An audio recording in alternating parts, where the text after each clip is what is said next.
Il y a quelques semaines, un confrère m'a avoué vouloir se mettre à l'intelligence artificielle. Sauf qu'il m'a aussi confié avoir peur pour la confidentialité de ses dossiers, ne pas savoir par où commencer, et surtout avoir testé puis abandonné rapidement après les premières hallucinations. On s'est posé en terrasse et on a longuement échangé sur les freins et les leviers à actionner pour se remettre à niveau. Mais en rentrant, j'étais frustré. Au fond, je sais que le problème vient d'un manque de matière accessible sur le sujet, adapté aux professionnels du droit et d'une absence quasi totale d'alternatives aux formations one-shot coûteuses. Mais ça reste toujours aussi difficile de voir des confrères aussi brillants et pourtant aussi perdus sur ce sujet.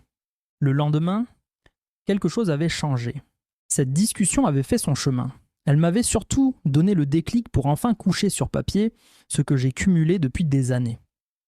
Des connaissances que j'ai eu la chance de tester, corriger et valider sur le terrain avec des dizaines d'avocats que j'ai eu la chance d'accompagner à différents niveaux de leur parcours avec l'intelligence artificielle. Quelques jours après, j'avais entre les mains ma propre feuille de route pour maîtriser l'intelligence artificielle en production juridique.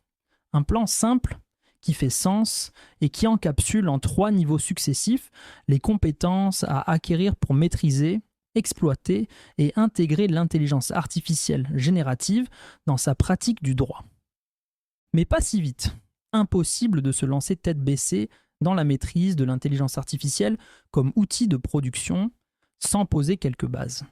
Avant tout, il faut à minima prendre le temps de comprendre comment fonctionne l'intelligence artificielle, identifier où elle s'intègre concrètement dans la pratique d'un juriste, connaître ses limites et avoir les notions nécessaires pour l'appliquer de manière sécurisée en respectant la confidentialité.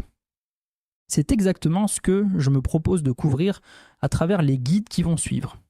Juste ce qu'il faut pour avoir le socle de compétences nécessaires pour passer à l'étape suivante et produire sereinement avec ces outils.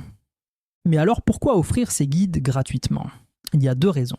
La première raison est que ce thème me passionne et j'ai surtout appris grâce à des ressources gratuites en ligne. Pas toujours adaptées au droit, mais accessibles. C'est ma manière de rendre l'appareil. La seconde raison est que ce que j'aime le plus et ce que je fais le mieux, c'est produire avec l'intelligence artificielle. La feuille de route évoquée plus tôt est devenue un guide de formation complet en 3 niveaux.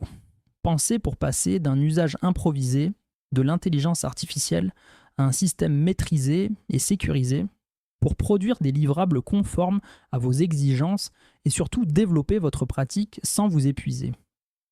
Mais le prérequis pour y accéder est simple. Avoir les bases. En offrant ces guides, mon but est de vous faire atteindre le niveau requis, en plus de vous donner un aperçu de la qualité des ressources plus avancées. Bref, assez parlé. Une fois que vous êtes prêt, on attaque tout de suite avec l'un des points les plus critiques à assimiler. Comprendre le fonctionnement des intelligences artificielles génératives.